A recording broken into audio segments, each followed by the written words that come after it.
السلام علیکم، میں ہوں بطول راجپوت اور آپ دیکھ رہے ہیں ریڈ زون فائلز اور میرے ساتھ فہد حسین صاحب موجود ہیں. فہد، پہلے ٹاپ سٹوریز بتا دیتے ہیں آج ایک ہی دن ہم نے دیکھا کہ پاکستان کے صدر اور وزیر اعظم نے بات چیت کی ہے اور لگ یہ رہا ہے کہ وہ ڈیمیج کنٹرول کریں. ایگزیکٹلی کل کر کیا رہے ہیں اس سے بات کریں گے. عوام کے لیے مشکل فیصلے تو ہیں لیکن کوئی اچھی خبر بھی ہے نہیں، اس پہ بھی بات کریں گے. اور مخصوص نشستوں کا فیصلہ محفوظ ہو گیا، اب دیکھنا ہے کہ اس فیصلے کے بعد مستقبل کس کا محفوظ ہے. حسب معمول بڑا پیک پروگرام ہے اور بڑا کچھ بات کرنے کو ہے. اور جو آپ نے پہلی ٹاپ سٹوری دی، یہ تو ظاہر بات ہے میرے خیال میں پاکستان میں ہر شخص جو آج ٹیلی ویژن دیکھ رہا تھا یا سوشل میڈیا دیکھ رہا تھا، جو بائی دا وے بہت زیادہ لوگ دیکھتے ہیں. یہ آپ کی اور میری سوچ ہے کہ کتنا زیادہ لوگ یہ دیکھ رہے ہیں. یہ ویسے ایک بات سے بات نکلتی ہے سوشل میڈیا پہ بھی اور جو ہمارے چینلز ہیں ان کی ویورشپ اور پلس یہ ہے کہ اب ظاہر بات ہے اب تو چینل ڈیجیٹل پہ بھی نظر آتے ہیں. تو کانسٹنٹلی جو ہے میں بھی اگر کہیں ٹی وی کے سامنے نہ ہوں تو ٹی وی میرے سامنے میرے ہاتھ میں ضرور اسی وجہ سے آصف علی زرداری اور شہباز شریف نے کہا کہ ٹی وی کے سامنے آ جاتا. ہاں میرے خیال میں ضروری تھا. اور لیکن یہ کوئی بائی چانس تو نہیں ہوا کہ ایک دن ہی دونوں آ گئے. ہو سکتا ہے بائی چانس بھی ہو کیونکہ صدر آصف علی زرداری صاحب جو ہے وہ یہاں پہ ایک کانفرنس تھی لاہور میں، اس کو اٹینڈ کر رہے تھے. پرائم منسٹر صاحب نے اسلام آباد میں بڑی پریس کانفرنس کی اور پوری ان کی جو ہائی پاور ٹیم ہے وہ ان کے ساتھ موجود تھی. اور سامنے بائی دا وے آڈینس میں باقی ان کی جو ٹیم تھی وہ تھی. تو یعنی وہ اپنی ٹیم سے بات کر رہے تھے.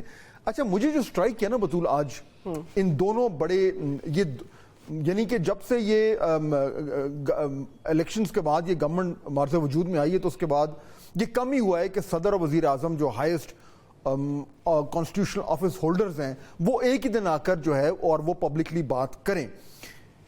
ان دونوں میں ایک تھریڈ تھا، کامن تھی. پہلے تو ذرا کوئکلی بات کر لیں کہ انہوں نے موٹی موٹی بات کہی کیا.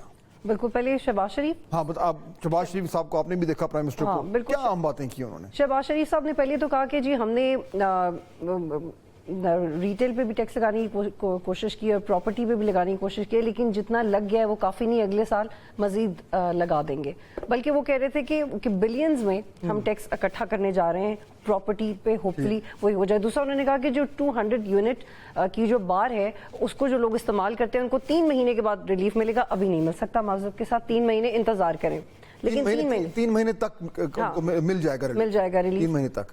اور جولائی اگست سپٹمبر یہ کچھ عام باتیں انہوں نے کی تھی. لیکن جو مجھے سوچنے پہ مجبور کر دیا کہ ایک اہم فارمولا انہوں نے آج دیا کہ پاکستان ترقی کیسے کر سکتا ہے اور عوام کو ریلیف کیسے ملے گا. اچھا مجھے وہ کیا ہو سکتا ہے بتائیں ذرا، سسپینس میں مت رکھیں. وہ انہوں نے کہا ہے کہ اس معاشرے سے کرپشن کو ختم کر دیں. تو وہ خود کیوں نہیں کرتے، ہمیں کیوں بتا رہے ہیں؟ اچھا یہ کہا ہے انہوں نے آج. زرداری صاحب نے صرف کہا کہ زراعت پہ. یہ تو ایک اور بھی صاحب تھے، ان کا مجھے بھی نام نہیں یاد آ رہا، جنہوں نے کہا تھا کہ 90 دن میں ہم کرپشن ختم کر دیں گے پاکستان سے. کچھ یاد آ رہا ہے آپ کو؟ مجھے ہلکا کچھ یاد آ رہا ہے. بانی پی ٹی آئی کی بات کریں شاید ایسے ہی تھا. بہرحال اور صدر صاحب نے بھی کچھ اہم باتیں کی. انہوں نے وہ پرائمریلی بھٹو ریفرنس کا جو تفصیلی فیصلہ اس کے بارے میں بات کر رہے تھے، بٹ اس سائڈ کے زراعت کے اوپر ٹیکس لگا رہا ہے گورنمنٹ. اچھا اب دیکھیں کہ ان دونوں چیزوں میں جو ایک کامن چیز آپ کو نظر آ رہی ہے وہ ہے عوام کے لیے ریلیف.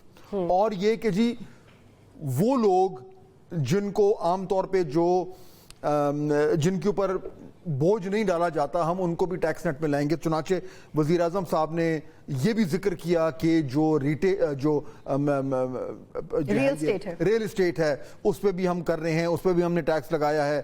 اور صدر صاحب نے بات کی، میری خواہش تھی اور لگ جاتا. چلیں کم از کم انہوں نے خواہش کا اظہار تو کیا. لیکن یہ کہ دا ویری فیکٹ کہ وہ اس بات کو ایڈریس کر رہے ہیں. اور دوسری طرف صدر صاحب نے جو ہے وہ یہ بھی ذکر کیا کہ جی جو ایگریکلچر پہ ٹیکس ہے وہ بھی لگنا ہے کیونکہ IMF کی ضرورت ہے وغیرہ وغیرہ. اچھا اب آپ نے دیکھیں کہ اس میں ایک جو ٹرینڈ نظر آ رہا ہے بالکل کلیئر ہے، وہ یہ ہے کہ دونوں یہ جو بہت اعلیٰ عہدیداران ہیں یہ ان چیزوں کو ایڈریس کر رہے ہیں جس کے اوپر جب سے یہ بجٹ ہوا ہے وفاقی بجٹ جو ایک تنقید کا ایک طوفان نہیں کھڑا ہوا ہوا. اب یہ دونوں وہ طوفان کیا ہے؟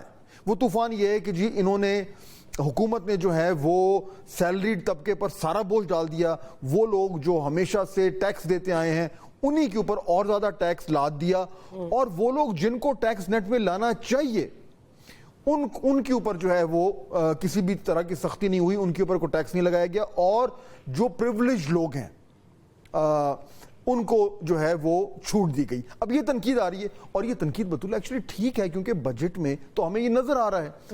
یہ جو آج ایڈریس ہوا ہے یہ کہنا صدر صاحب کا کہ جی میں ایگریکلچر پر ٹیکس لگائیں گے، کیونکہ شور یہی مچ رہا ہے کہ جی آپ ایگریکلچر پر ٹیکس کیوں نہیں لگاتے، बतूल आप पे टैक्स लगाए जा रहे हैं, लेकिन वो शख्स जो पता नहीं कितने करोड़ों कमाता है, उसकी इतना बड़ा जायदाद है और जमींदार है, उस पर टैक्स नहीं लगता, तो ये तो शोर मच रहा है ना, और मचना भी चाहिए। उसी तरह रियल एस्टेट की भी बात हो रही थी, उसी तरीके से ये कहा जा रहा था कि जी बिजली के हवाले से जो बोझ पड़ रहा है, जो कि जेन्युइन है, जिस पर हमने कल ही बात की थी, और उस पर जो कल हमने 200 यूनिट वाली बात की थी, वो यही बात थी। हम भी इसलिए बात कर रहे थे कि भाई जो सबसे कम यूनिट इस्तेमाल करने वाले हैं, उनके ऊपर भी आपने इतना ज़्यादा दबाव डाल दिया कि वो किधर जाएंगे। तो वो भी आज प्राइम मिनिस्टर ने एड्रेस कर दिया। तो इसेंशियली बतूल हुआ ये है कि गवर्नमेंट को ये फील हुआ है कि पिछले बजट के बाद से जो उनके ऊपर जो एक बड़ा ही जारहाना किस्म की तनकीद आई है ना, अब उसको अगर उन्होंने एड्रेस ना किया तो उनके लिए बड़ी मुश्किल पैदा हो जाएगी। अवाम में जो एक, यानी आप उसको फ्रस्ट्रेशन कह लें, आप उसको गुस्सा कह लें, आप उसको बेबसी कह लें, आप उसको जो कुछ भी कह लें, वो एक डेवलप तो हो रही है। लेकिन प्राइम मिनिस्टर ने बहुत कन्विंसिंगली बात तो नहीं की। आपको उनकी कोई बात अब इस पे देखें, अब हम बिल्कुल बात कर सकते हैं कि भाई कितनी कन्विंसिंग थी, कितनी नहीं थी, लेकिन ये बात तो जरूर है कि इन गवर्नमेंट को एहसास हो गया कि जो ये पहले से कह रहे थे कि हमने को बड़ा जबरदस्त बजट पास कर दिया, या हमने तो ये कर दिया, हमने तो वो कर दिया, अब उन्हें एहसास हो गया कि that is actually not true. अब देखिए, रिटेल पे टैक्स लगा नहीं सके, वो रजिस्ट्रेशन नहीं हो सकी, और रियल स्टेट पे जितना लगाया उससे खुद खुश नहीं है। तो एग्जैक्टली किया कुछ भी नहीं गवर्नमेंट ने, जिसका ये उन्होंने आज माना है। और यही वो चीज है जिसको गवर्नमेंट नहीं मान रही थी। यानी बार बार जो है वो ये दिफा करते थे, कितने हुकूमती एहलकार सारे मीडिया के सामने आते रहे, हमारे प्रोग्राम पे आते रहे कि नहीं जी हमने ये कर दिया, हमने वो कर दिया, लेकिन असल जो इशू था वो तो यही था। तो ये इनका आज वज़ीर आज़म साहब का, सदर साहब का ये बात करना, ये एक्नॉलेज करना, दिस शोज के उन्हें अब वो पब्लिकली ये मान रहे हैं कि वो बातें जो लोग कर रहे थे जो दुरुस्त थी, वो तनकीद जो उन पे हो रही थी वो दुरुस्त थी। अब सवाल बड़ा ये है कि चलने तनकीद तो हो गई, अब उसके पास उनका हल क्या है। आज उन्होंने हल कोई नहीं दिया। यानी अगर आप कहें कि जी उन्होंने कहा कि जी एग्रीकल्चर पर टैक्स लग गया, या रियल एस्टेट पे ये हो गया, या ये फलानी चीज, आज उन्होंने सिर्फ एक रिलीफ दी है कि वो जो 200 यूनिट से कम के लोग हैं उनको रिलीफ मिल रहा है। चलें, वो तो मजबूरी है, क्योंकि इस गर्म मौसम में एक्चुअली एक अनरेस्ट हो रहा है। चले, वो उन्होंने एक चीज कर दी, लेकिन जो बड़े बड़े इश्यूज हैं, बड़े बड़े जो सवाल है, जो तनकीद का जो बुनियाद है, उसको उन्होंने एक्नॉलेज तो कर दिया, लेकिन उसको उन्होंने रिजॉल्व नहीं किया। और फात साहब जब आए थे शहबाज शरीफ, तो ही लुक वेरी वेल प्रिपेयर्ड। ऐसा लगता था कि उनकी इनफरादियत से हम बड़े इंप्रेस हो रहे थे कि वो बड़ा प्रिपेयर होके आए, लेकिन आज वो इंप्रेशन भी ज़ाहिर हो गया। अब देखिए, मेरे ख्याल में इनको तमाम तर जो अपने जो कैलकुलेशंस उनको रीडू करना पड़ गया है। ये जो बिजली के बिल में अब ये कह रहे हैं कि हम रिलीफ देंगे, ये पैसा कहीं से तो निकालना है। उन्होंने मेरे ख्याल में कहीं जिक्र भी किया है कि वो जो है वो ये अपने उन्होंने कहा है कि हम अपने 50 अरब रुपए जो है वो अपने डेवलपमेंट फंड से निकाल कर और वो देंगे। अच्छा, इस डेवलपमेंट फंड पे पहले भी तनकीद हो रही थी कि आपने उठा के इतना ज्यादा पैसा जो है वो डेवलपमेंट फंड में डाल दिया, जो MNAs MPs को आप देते हैं, इसके बजाय कि आप जो है वो अवाम को रिलीफ दें। तो वही बात जिसका दिफा कर रहे थे गवर्नमेंट वाले, आज वही हुआ। प्राइम मिनिस्टर ने कहा जी अच्छा चलें, अब क्योंकि इतनी तनकीद आप कर ही रहे हैं, तो हम वो पैसा निकाल कर हम गरीबों को, जो बिल्कुल 200 यूनिट से कम इस्तेमाल करने वाले लोग हैं, उनको हम रिलीफ दे देंगे। लेकिन प्राइमरीली बतूल मेरे ख्याल में ये आज एक एक्नॉलेजमेंट है कि जो गवर्नमेंट अपनी तरफ से एक बहुत बड़ा वो एक अपने आप को एक तमगा दे रही थी कि जो हमने जो है वो एक ऐसा बजट हम लेके आए हैं मुश्किल हालात में जिनसे बड़ा कुछ होगा। उसमें जो IMF की रिक्वायरमेंट्स थी वो तो चलें पूरी हो गई, वो तो होनी चाहिए, लेकिन जो उनकी गवर्नमेंट की अपनी कमजोरी थी, आज गवर्नमेंट ने उस कमजोरी को एक्नॉलेज किया, और ये भी एक्नॉलेज कर दिया कि कोई मुश्किल फैसला नहीं लिया गया। वही फैसले लिए गए, बिल्कुल सही कह रही हैं। कोई ऐसा मुश्किल फैसला नहीं लिया जिस पे वो खुद मुश्किल में आए। और ये मेरा ख्याल आज उन्होंने जो बेहतर परफॉर्म नहीं कर सके वो माने। लेट्स सी अब उनका वोटर इनको कैसे ट्रांसलेट करता है। अब देखिए ना, सदर साहब का ये कहना है कि जब एग्रीकल्चर टैक्स जो है वो हम बड़े जमींदारों पर टैक्स लगाना पड़ेगा, ये क्या बात हो गई भाई? लगाना था तो लगाते ना बजट, सबसे पहले सिंध से क्यों नहीं लगाया? यही तो मुश्किल फैसले हैं। लेकिन चलें, बहरहाल आज उन्होंने बात की, लेट्स सी क्या होता है। इसी पे जरा थोड़ा मजीद हमें डिस्कस करने की जरूरत है कि ये फंडामेंटल जो कॉन्ट्रडिक्शंस है हमारे सिस्टम में। और आज PMLN के जो इत्तेहादी हैं वो भी उनके शाना बशाना थे। ऐसे मनाजिर हमें पिछले कुछ माह में बहुत कम देखने को मिलते हैं कि पीपल्स पार्टी और PMLN एक ही बात कर रहे हो, लेकिन आज एटलीस्ट उनके लिए अच्छा था मुफाहमत की पॉलिसी। लेकिन आवाम के लिए अच्छा है कि नहीं, ये जरा हम बात करते हैं। एक ब्रेक लेते हैं। जब ब्रेक के बाद वापस आएंगे तो डॉक्टर जफर मिर्जा साहब अवाम पाकिस्तान पार्टी से और निहाल हाशमी साहब हमें ज्वाइन करेंगे। नई जमात के नुमाइंदे आज आ रहे हैं, जरा इनसे देखते हैं कि अवाम पाकिस्तान पार्टी साउंड्स डिफरेंट। नई जमात है। प्रोग्राम में खुश आमदीद। और फात साहब, मुश्किल फैसले तो जारी हैं लेकिन अच्छी खबर हम ढूंढ नहीं पा रहे हैं, आपको मिली है तो बता दें। नहीं, हम अच्छी खबर ढूंढने की कोशिश कर रहे हैं। लोग हमेशा ही हमसे कहते हैं कि हम अच्छी खबर हमेशा तनकीद करते हैं, लेकिन जाहिर बात है हमारा काम है कि एक कंस्ट्रक्टिव क्रिटिसिज्म होना चाहिए। बिल्कुल। मैं आज इसलिए भी थोड़ा सा एक्साइटेड हूँ क्योंकि आज हमें मेहमान ज्वाइन कर रहे हैं। उनमें से एक मेहमान जो हैं वो एक नई जमात से हैं और हमारे लिए देखिए मेरे तो ख्याल में बतूल जितनी ज़्यादा सियासी जमातें उतना बेहतर है। नेशनल डिस्कोर्स में इनरिचमेंट होती है, एक नया पॉइंट ऑफ व्यू आना चाहिए।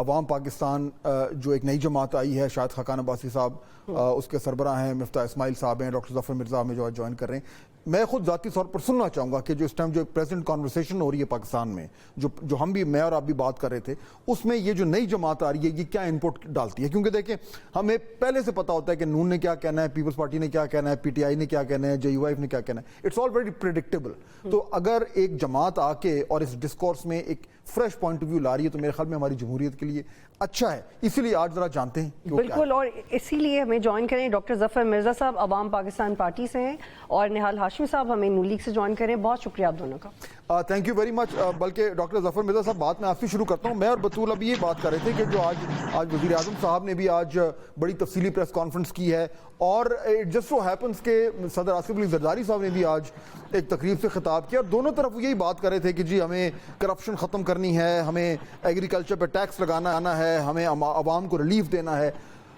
और मुझे कम अज़ कम ये लग रहा था कि ये जो एकदम बहुत ज़्यादा तनकीद हुई है बजट के बाद, उसके बाद ये एक रिस्पॉन्स आ रहा है, एक एक्नॉलेजमेंट हो रही है कि जी हाँ, हम लोगों के सेंटिमेंट्स जो हैं वो नहीं है जो हुकूमत चाहती है।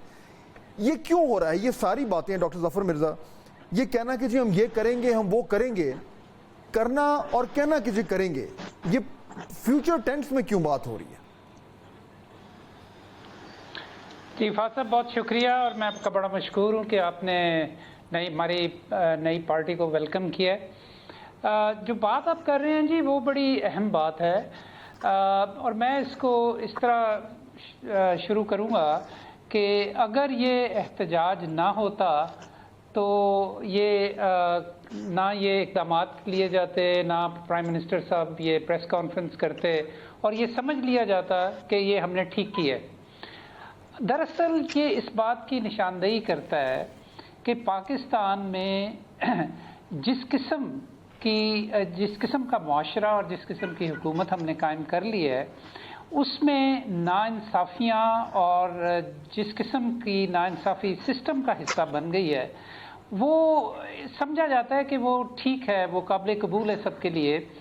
और जब मराहत बांटनी होती हैं तो मराहत याफ्ता, ऑलरेडी जो मराहत याफ्ता तबका है उसको वो दी जाती हैं, और जब रिस्क्स या जो नुकसानात हैं या जो बुरी चीज़ें हैं वो जब बांटनी होती हैं तो उसमें वो अवाम के ऊपर उसका बोझ लाद दिया जाता है। हम ये समझते हैं जी कि पाकिस्तान ऐसे आगे नहीं चल सकता। ये हमारा बुनियादी नुक्ता है जो हमारी बुनियाद बना है नई पार्टी का सोचने के हवाले से। पाकिस्तान जिस किस्म का निज़ाम कायम कर चुका है, इस निज़ाम के तहत पाकिस्तान इससे आगे नहीं जा सकता। इसमें बहुत ज़्यादा बुनियादी इस्लाहात करने की ज़रूरत है हर सतह पे, मुआशी, सियासी, मुआशरती, ह्यूमन डेवलपमेंट के हवाले से, वगरना हम एक तनज़्ज़ुली का शिकार हैं और ये तनज़्ज़ुली का जो रफ्तार है ये पिछले कई बरस से जारी है। और इस किस्म के इक़दामात, जिस तरह का ये बजट आया है, ये उसमें मज़ीद तेज़ी ला रहा है। और हमें ये डर है कि स्पेशली जब हम ये सोचते हैं कि इस पूरे क्राइसिस को क्राइसिस समझा भी नहीं जा रहा। सबसे बड़ा क्राइसिस ये है। अच्छा, अगर इस क्राइसिस को क्राइसिस समझा भी नहीं जा रहा। निहाल हाशमी साहब, ये जो डॉक्टर जफर मिर्ज़ा साहब और उनकी नई जमात जो आई है अवाम पाकिस्तान, इनका मौक़िफ़ आपने सुन लिया। ये जिस निज़ाम की बात कर रहे हैं, जिस निज़ाम की वजह से ये सारे मसाइल खड़े हुए हैं, उस निज़ाम की नुमाइंदगी आपकी जमात करती है, यानी बुनियादी तौर पर इनका मौक़िफ़ आपके खिलाफ है। Everything that you stand for, क्या रिस्पॉन्स होगा आपका? बिस्मिल्लाहिर्रहमानिर्रहीम।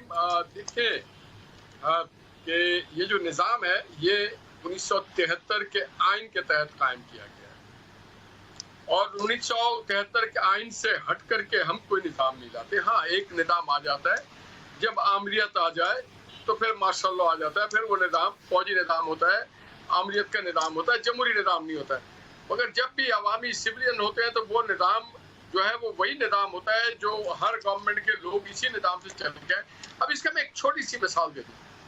2013 से 2017 तक यही मुल्क था, यही टेलीविजन थे, यहीं पे बातें होती थी कि जी मोटरवे की, बातें होती थी मेट्रो बस की, बातें होती थी बुलेट ट्रेन की, बातें होती थी न्यू पोर्ट्स की, बातें होती थी जनाब नौजवानों को लैपटॉप देने की, बातें होती थी इन्वेस्टमेंट की, बातें होती थी डेमोक्रेसी की, बातें होती थी रवादारी की, बातें होती थी सीपैक की।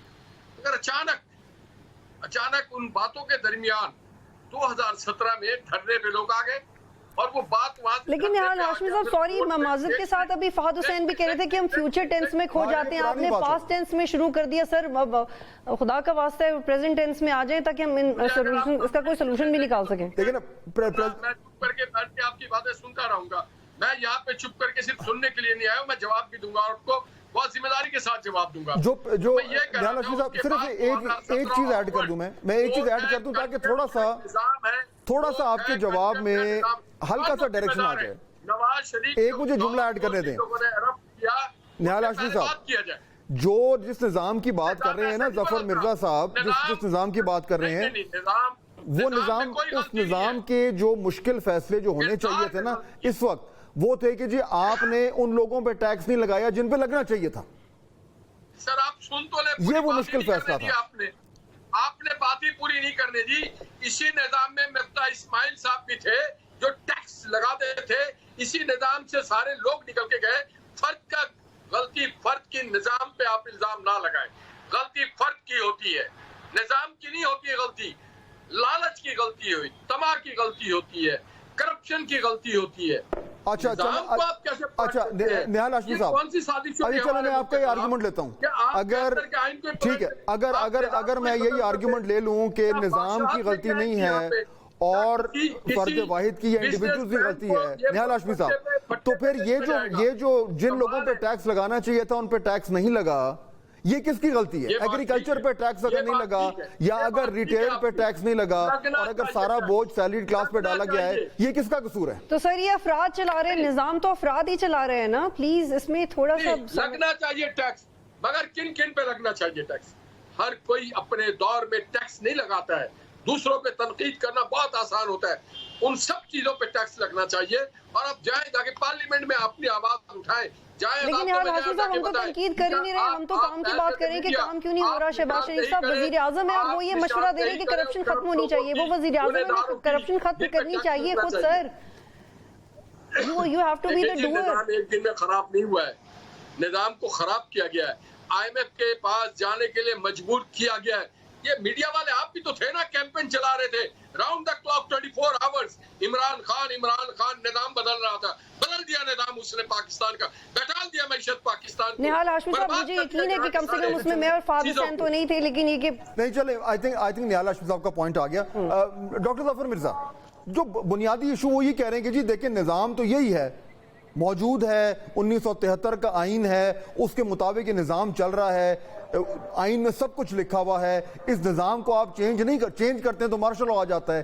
तो फिर इसी निज़ाम के जरिए इस्लाहात लानी है, तो फिर प्रॉब्लम क्या है? इस्लाहात आ रही हैं, आहिस्ता आहिस्ता आ रही हैं, तो फिर आपकी और आपकी जमात का जो तनकीद की बुनियाद है वो फिर क्या है? ये निहाल हाशमी साहब को जवाब दें। जी जी जी पहली बात यह है जी कि मैं निहाल हाशमी साहब हमारे सीनियर हैं, मैं बड़ी इज़्ज़त करता हूं उनकी। पहली बात यह है जी कि हमें ये मानना चाहिए और खुले दिल के साथ ये बात माननी चाहिए। मैं फॉर वन मैं बिल्कुल इस बात का इकरार करता हूं कि ये सिर्फ किया धरा PMLN गवर्नमेंट का नहीं है।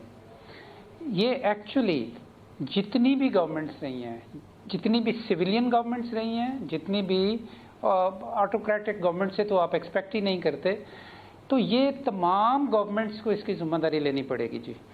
और जितने भी लोग साहब इक़्तिदार रहे हैं, जो कुछ उनको करना चाहिए था अगर उन्होंने नहीं किया तो वो उसके जिम्मेदार हैं।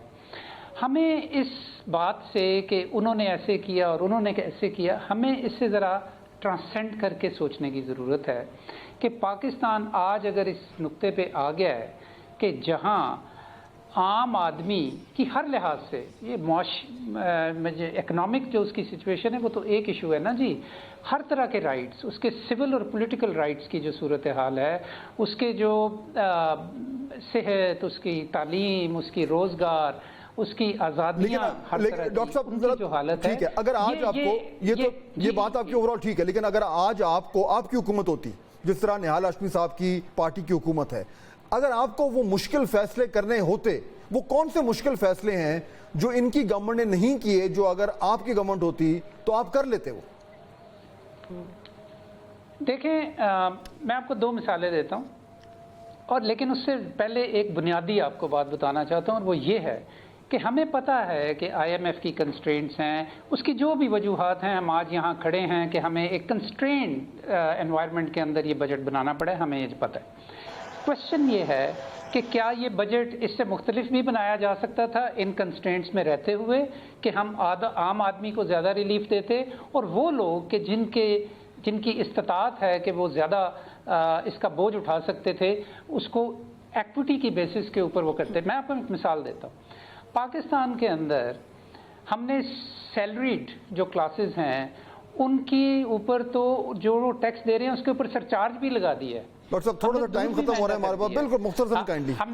जी अच्छा, लेकिन आप लोग रियल स्टेट को कैसे टैक्स नेट में लेके आते, क्या करते, कोई सख्त कार्रवाई करते, क्यों पॉलिसी बनाते हैं? बिल्कुल हमारा टाइम खत्म हो गया। निहाल हाशमी साहब से मैं सवाल करना चाह रहा हूँ जी कि पाकिस्तान में टोटल प्रॉपर्टी टैक्स जो है वो 8 बिलियन इकट्ठा होता है, बॉम्बे में 150 बिलियन इकट्ठा होता है। हम क्यों नहीं अपनी प्रॉपर्टीज को टैक्स लगाते? हम क्यों नहीं अपनी एग्रीकल्चर लैंड को टैक्स करते? हम क्यों नहीं सब्सिडीज को कम करते? हमें क्या जरूरत थी कि 700 अरब रुपए की हम बढ़ाते अपना PSDP, और हमें पता है कि वो किसकी जेबों में जाता है, उसके अंदर क्या करप्शन है, ये हम क्यों नहीं करते? निहाल हाशमी साहब फाइनल वर्ड क्यों नहीं करते? बिल्कुल ठीक बात है, रिटेलर्स पर टैक्स क्यों नहीं लगाया? ये बात बहुत अच्छी है, करनी चाहिए। देखिए, आवाम को रिलीफ देनी चाहिए। मैं जो आपको बुनियादी बात की, मोहतरमा ने मुझे छेड़ दिया। बात सारी ये है कि हमें मिल बैठ के इस मुल्क के निज़ाम को बेहतर करना है, आइडेंटिफाई करना है कि वो कौन हालात थे, वो कौन लोग थे जो पाकिस्तान के आम लोगों पे जुल्म कर रहे हैं, वो क्या हालात थे जब हमने लोन लिया, वो लोन को कहाँ लगाया गया, आज भी जो हम लोन ले रहे हैं उस पर क्या इस्तेमाल हो रहा है, वो कौन थे जिन्होंने पावर प्रोजेक्ट को इतने महंगे कीमतों पे लिया, वो कौन थे जो इस मार्कअप पे पैसे लिया। आइडेंटिफाई करना चाहिए, हमें देखना पड़ेगा। और वो कौन लोग हैं जो बिजली चोरी करते हैं, वो कौन लोग हैं जो मरात लेते हैं और तनकीद करते हैं। ये तलाश गवर्नमेंट नहीं करनी है ना, हुकूमत नहीं फतह करना है और हुकूमत नहीं एक्शन। मगर जो लोग भी ये बातें करते हैं फहद भाई, वो सारे लोग मरात लेके यहाँ पे आज बैठे हुए हैं। ये मेरे और आपके तरह टैक्स पेयर नहीं है, ठीक, हम और आप टैक्स पेयर लोग हैं। हम नहीं चाहते कि निजाम को ना पलटे, आप किरदार को पलटे, आप उस करप्ट लोगों को पकड़े, उनको सजाएं दे।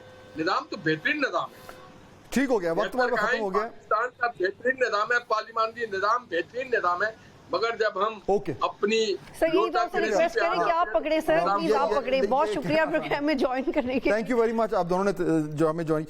बतूल ये प्रॉब्लम बिल्कुल आपने सही आइडेंटिफाई किया कि जब हुकूमत कहना शुरू कर दे कि हमें करना चाहिए, तो फिर सवाल तो ये बनता है ना कि भाई आपकी हुकूमत है, जब सदर साहब कह रहे हैं कि हमें टैक्स लगाना चाहिए या ये करना, निहाल हाशमी साहब कह रहे हैं कि हमें ये करना चाहिए, तो आपने करना ना। यही तो वो रिवायती किस्म की सियासत है जिससे लोग बहुत मायूस हुए हैं। बहरहाल लेकिन हमारे पास एक गैर रिवायती केस है डिस्कस करने के लिए, यहाँ पे हमें ब्रेक लेनी है, और जब ब्रेक के बाद वापस आएंगे तो हमें तैमूर सलीम झगड़ा साहब ज्वाइन करें पाकिस्तान तहरीक इंसाफ से, माजिद निजामी सीनियर सहाफ़ी हैं, जाहिद गशकोरी बहुत अच्छे इन्वेस्टिगेटिव जर्नलिस्ट हैं, और मखसूस नशिस्तों का जो फैसला महफूज हो गया। बड़े अरसे से केस चल रहा था बतूल, और इस केस पे बहुत कुछ जो है वो राइड कर रहा है। यानी अभी हम ब्रेक से वापस आते हैं तो जरा पहले एस्टैब्लिश करेंगे कि ये सिर्फ एक यानी कि एक मामूल का केस नहीं है। पाकिस्तान की जहाँ पे सियासी सूरत हाल खड़ी है, इस फैसले से वो सूरत हाल जो है उसमें बड़ी तब्दीली आ सकती है, इसलिए हमने इतना हैवी ड्यूटी पैनल रखा है। और अपनी नौयत का पहला केस, पाकिस्तान की तारीख का अपनी नौयत का पहला केस का फैसला महफूज हो गया। किसके हक में जाएगा आने वाले दिनों में? एक ब्रेक लेते हैं, फिर बात करेंगे।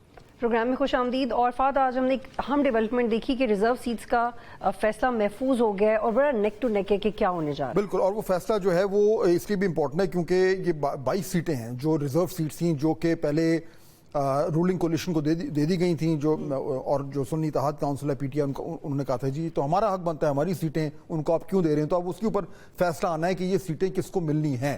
अगर 22 सीटें हुकूमती इत्तेहाद को मिल जाती हैं तो अभी उनके 209 उनका नंबर है, 336 जो टोटल हाउस है उसमें 209 जो है वो हुक्मरान इत्तेहाद के पास है। अगर 22 सीटें उन्हें मिल गई उनके पास 2/3 अक्सरियत हो जाएगी, और अगर 22 सीटें जो हैं वो सुन्नी इत्तेहाद काउंसिल को मिल जाती हैं, 84 उनकी फिलहाल सीट्स हैं, वो हो जाएंगी 106। अब इंपॉर्टेंट चीज़ ये है कि ये जो नंबर्स हैं इनकी सिग्निफिकेंस क्या है, फैसला जिस तरह भी आए वो पाकिस्तान की मौजूदा सियासी सूरत हाल पर कैसे इम्पैक्ट करेगा, दैट्स इंपॉर्टेंट। तो आज हम बात करते हैं, हमारे पास बिल्कुल, और हमारे पास बहुत ज़बरदस्त पैनल है और वो कुछ ऐसे एनालिस्ट भी हैं जो हमें इसकी बारीकी भी बताएंगे। माजिद निज़ामी साहब ज्वाइन कर रहे हैं, सीनियर जर्नलिस्ट हैं। तैमूर सलीम झगड़ा साहब ज्वाइन कर रहे हैं पाकिस्तान तहरीक इंसाफ से, और ज़ाहिद गशकोरी भी जल्द में ज्वाइन करें। बहुत शुक्रिया आप तीनों का। माजिद साहब, अगर मैं आपसे शुरू करूं, ये जो नंबर्स गेम हमें नजर आ रही है दोनों तरफ, गवर्नमेंट को मिलता है तो 2/3 मेजॉरिटी हो जाएगी, सुन्नी इत्तेहाद काउंसिल / पीटीआई को मिलता है तो उनका स्ट्रेंथ 106 तक पहुंच जाएगी। क्या सिग्निफिकेंस नजर आ रही है आपको इन नंबर्स में, बेस्ड ऑन जिस तरह भी ये फैसला जाए? जी बहुत शुक्रिया। मुझे लगता है कि ये नंबर्स हुकूमती इत्तेहाद के लिए ज़्यादा अहम है। उसकी वजह जैसा कि आपने यहाँ पर डिस्कस की है कि वो 1/3 मेजॉरिटी है। तहरीक इंसाफ या सुन्नी इत्तेहाद कौंसिल का मसला ये है कि इलेक्शन के बाद तहरीक इंसाफ की प्लानिंग में खासी कमी नज़र आई, जिसकी वजह से वो ये डिसाइड नहीं कर सके कि उनका प्लान क्या है। इसकी वजह से जब हम नेशनल असम्बली में देखते हैं तो कई ऐसे लोग हैं पंजाब से और खैबर पख्तूनख्वा से जो अभी भी इंडिपेंडेंट हैं, लेकिन उनका ताल्लुक तहरीक इंसाफ से है। सो उसमें हमें ब्रिगेडियर असलम घुम्मन, साहिवाल से उस्मान अली, एबटाबाद से अली असगर खान जैसे नाम हमें मिलते हैं। इसी तरह जो बैरिस्टर गौहर हैं और उनके साथ उमर अयूब हैं, ये लोग भी इंडिपेंडेंट हैं। सो मैं समझता हूँ कि तहरीक इंसाफ ने वो जो 3 से 5 दिन होते हैं जिसमें आपने इलेक्शन के बाद अपनी प्लानिंग करनी होती है, उसमें थोड़ी सी कोताही की।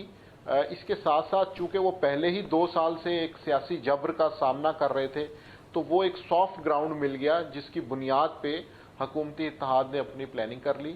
और इलेक्शन कमीशन ने डेफिनेटली इलेक्शन कमीशन ने सुप्रीम कोर्ट के फैसले का कवर लेते हुए इस सारी चीज को एग्जीक्यूट किया। लेकिन मैं समझता हूं कि इलेक्शन कमीशन ने जो नंबर्स केपी में स्पेशली दूसरी जमातों को अलॉट किए, वो मुझे अगर कहने दिया जाए तो खासे मज़का खेज थे।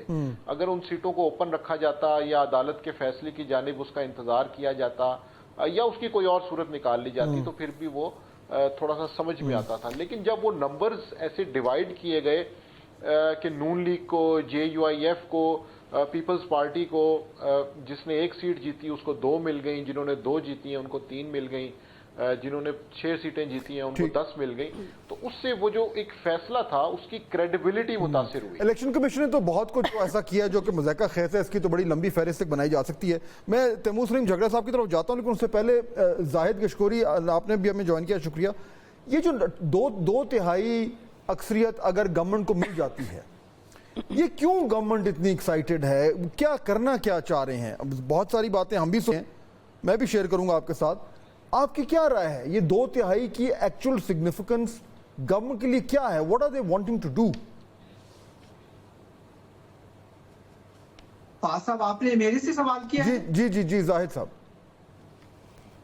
मेरी नजर में साहब जो मेरे पास इंफॉर्मेशन है, ये इतनी अहमियत है पाकिस्तान के आने वाले सियासी दिनों के लिए, 2/3 मेजॉरिटी के लिए अगर मिल जाती है हुकूमत को यहाँ पर सीट्स, जो कि चांद से बज़ाहिर जो 48 घंटे की प्रोसीडिंग हुई है, 8 दिन लगाए हैं सुप्रीम कोर्ट ऑफ पाकिस्तान ने, समातें की हैं, इस स्टेज पे लगता है कि शायद ये बाल या तो पार्लियामेंट में फेंकी जाएगी या फिर इलेक्शन कमीशन ऑफ पाकिस्तान को कहा जा सकता है कि आप इसको देखें। इस स्टेज पे लगता है कि शायद सीटें किसी को ना मिलें, लेकिन अगर ये फैसला हो जाता है, हम सपोज कर रहे हैं फॉर सेक ऑफ डिस्कशन, मेरी मालूमात में हुकूमत बहुत सख्त तरीन लेजिस्लेशन करने का इरादा रखती है। उनको 226 का नंबर दरकार है, 201 नंबर उनके पास पहले ही मौजूद है, और वो उम्मीद करते हैं कि 26 सीटें इसके तवस्सुत से अगर उनको मिलती हैं तो लेजिस्लेशन किस नौयत की हुकूमत चाहती है,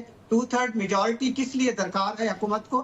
اس میں ایک پہلا جو حکومت سوچ رہی ہے، بہت سارے ایسے قوانین ہیں جس میں ایجنسیز کو آج امپاور کیا گیا ہے کہ وہ کال جو ہے انٹرسپٹ کر سکتے ہیں ریاست کی سیکورٹی کے امور کے لیے. اس طرح کی بھی لیجسلیشن آ سکتی ہے.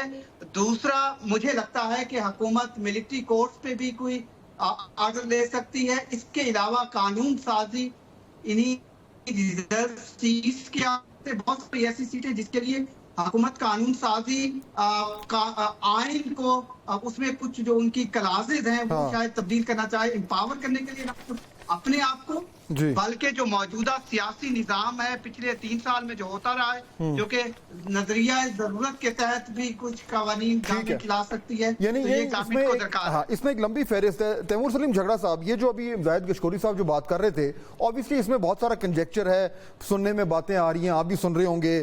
ججز کی جو تعیناتی ہے اس کا بھی حوالہ دیا جا رہا ہے کہ 2/3 میں اس سے بھی کچھ معاملات چل سکتے ہیں. ججز کی ریٹائرمنٹ ایج کا بھی ایک ایشو سامنے آیا ہوا ہے. نگران حکومتوں کا خاتمہ، اس پہ بھی بات ہوئی ہے. 62-63 کی ترمیم. غرض یہ کہ تیمور صاحب بہت کچھ ہے جو گورنمنٹ کرنا چاہ رہی ہے، لیکن اگر سیٹیں آپ کو مل جاتی ہیں اس سے کیا فرق پڑے گا؟ آپ کا سٹرینتھ ابھی جو ہے وہ 84 کی ہے، وہ چلی جائے گی 106 پر. What difference would that make? فرق یہی پڑے گا کہ جو آئینی نظام ہے، جس نے گولیاں کھائی ہیں، جس نے دھکے کھائے ہیں، جس پہ کتنے حملے ہوئے ہیں پچھلے 2 سال میں، کہ کوئی اس کو رسپائٹ بن جائے گا. میرے خیال میں سب سے ضروری چیز تو یہ ہے کہ جو بات آپ نے کی، کنجیکچر ہو یا نہ ہو، where there's smoke there's some fire، یا جو زاہد گشکوری صاحب نے کی، ججز کی ایکسٹینشن ہے، آئین کی تبدیلی ہے، اور یہ اس کانٹیکسٹ میں جہاں پہ ہم سب کو یہ پتہ ہے، اور چلیں I'll use softer language، کہ حکومت کے وجود پہ بڑے سنگین سوالات ہیں. ان کو آپ آئینی تبدیلی کا موقع ایک کنٹروورشل ڈیسیجن کے تھرو دے دیں. سب سے پہلے تو میرے خیال میں یہ ضروری ہے کہ سپریم کورٹ نے جو بھی فیصلہ کرنا ہے کیس کے کنکلوژن کے بعد، کہ وہ ججز بیٹھے and which ever side they come out on, کہ وہ فیصلہ دیں. اگر یہ فیصلہ لٹکتا ہوا جائے گا تو مزید سوالات اور مزید کنٹروورسی جو ہے وہ اٹھے گی کہ جو ہے اس میں جو ڈیلے تھا فیصلہ سنانے میں، تو اس کا کیا مطلب ہے and what has happened in between. آپ کو پتا ہے کہ میں کس چیز کی طرف اشارہ کر رہا ہوں، کیونکہ بہت سے انڈیپینڈنٹ کامنٹیٹرز جو ہے وہ یہ یوٹیوب پہ کہتے ہیں. سب سے پہلی چیز تو یہ کہ یہ ڈیسیجن آئے. ہم نے حکومت تو 20 سیٹوں سے نہیں دینی نا، لیکن جو اف یو تھنک کہ جو 8 فروری کو جو چوری ہوئی ہے اور جس طریقے سے ہوئی ہے، the extent to which this regime is willing to go to defend that. آپ وہ یہی دیکھ لیں کہ جب اسلام آباد ہائی کورٹ میں اسلام آباد کی 3 سیٹوں پہ جو ہے وہ صرف کاروائی پروسیس تیز ہونا شروع ہوئی، آرڈیننس آ گیا، الیکشن کمیشن کو اختیارات دیے.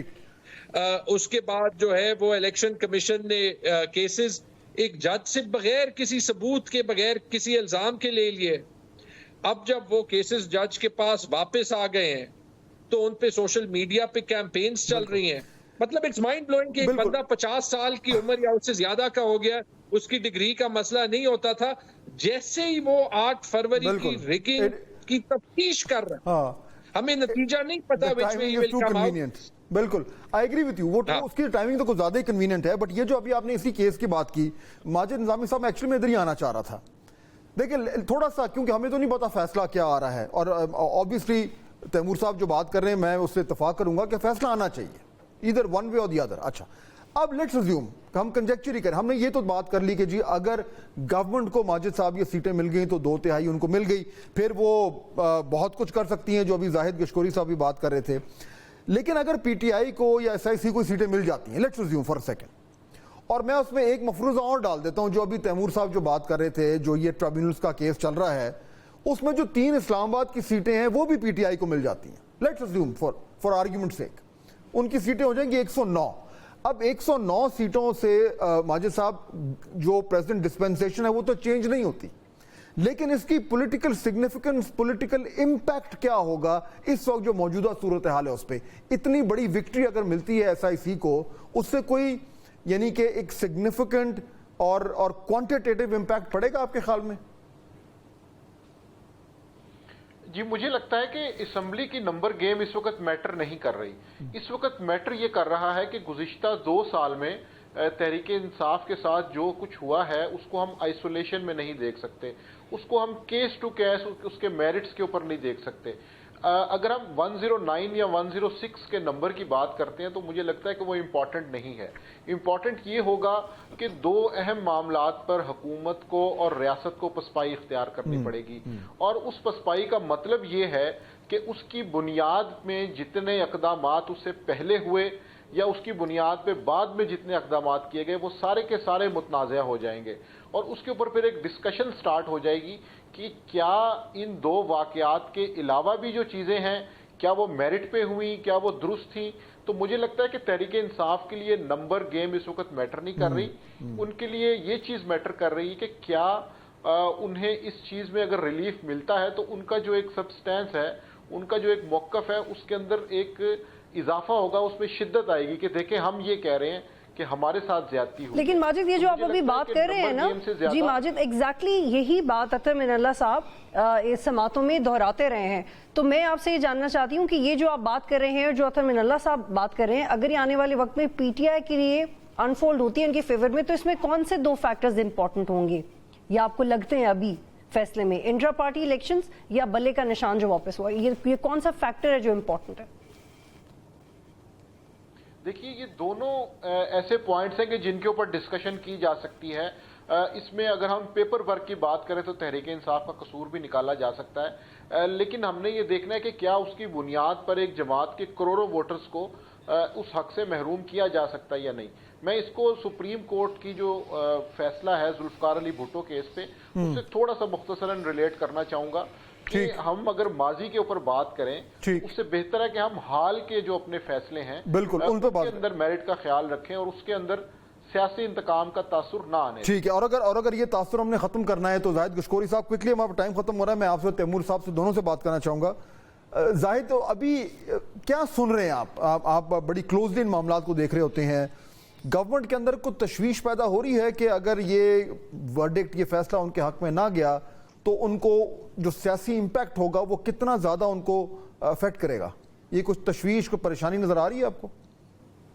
بالکل گورنمنٹ بہت زیادہ پریشان ہے. آج شام کو بھی گورنمنٹ اس پہ سٹنگ کر رہی ہے. گورنمنٹ کی جو لیگل ٹیم ہے پرٹیکولرلی ان کو معلوم ہے کہ اگر یہ PTI کے حق میں یا SIC کے حق میں فیصلہ آ جاتا ہے، اور یہ PTI کی جو لانگ سٹرگل ہے اس الیکشن کے ایشوز پر، اس نے سوالات اٹھائے ہوئے ہیں. کسی حد تک جو بطول نے بات کی، جسٹس اطہر من اللہ صاحب کا جو مائنڈ ہمیں پروسیڈنگ کے دوران یا دوسرے ججز کا نظر آیا کسی حد تک، کہ جو کینڈیڈیٹ جنہوں نے الیکشن کانٹیسٹ کیا ہے اگرچہ وہ آزاد کینڈیڈیٹ تھے، لیکن ان کا کانسنٹ اور ولنگ جو، کیونکہ پیپل ریپرزینٹیٹو ایکٹ اس پہ خاموش ہے، الیکشن ایکٹ خاموش ہے، دوسری کنسٹیٹیوشنل چیزیں خاموش ہیں، انٹرپریٹیشن سپریم کورٹ نے کرنی ہے. تو اس پہ سپریم کورٹ کی ایک اوپینین ہمیں نظر آئی کہ تحریک انصاف کے حق میں اس طرح کی چیز آ جاتی ہے اور کنسیڈر کیا جاتا ہے اس کو، تو یہ بڑی تھمپنگ وکٹری جو کہ کمیشن کی بھی سکتی ہے اور ریاست کے جو گورنمنٹ ہے بالکل ان کے اوپر بہت آئے گا. لیکن ٹھیک ہے، لیکن تیمور جھگڑا صاحب، اگر میں اگین مفروضوں میں بات کر رہے ہیں، اگر فیصلہ حکومت کے حق میں آ جاتا ہے تو آپ کی جماعت کا کیا ری ایکشن ہوگا؟ دیکھیے ہم تو ایک پولیٹیکل سٹرگل میں ہاتھ باندھے ہوئے، پیر باندھے ہوئے، ابھی تو منہ پہ نہ صرف کہ پٹی لگا دی ہے، لیکن یہ بھی کہ اگر فون پہ بھی کسی سے بات کریں تو ایک گریڈ 18 کے ISI آفیسر کے، ابھی میں اس لیے کہہ رہا ہوں کہ جہاں پہ لوگ انٹیلیجنس ایجنسیز کو جو ہے وہ تھوڑا سا کلینڈسٹائن رکھتے ہیں، یہاں پہ نوٹیفیکیشنز آ رہی ہیں کہ گریڈ 18 کا آفیسر 25 کروڑ میں جس کا آپ کا میرا زاہد صاحب کا فون ٹیپ کرنا چاہے وہ کرے. بہت شکریہ تینوں کا پروگرام میں جوائن کرنے کے لیے. وقت ختم ہو گیا ہمارے پاس، کل دوبارہ ملاقات ہوگی. اللہ حافظ.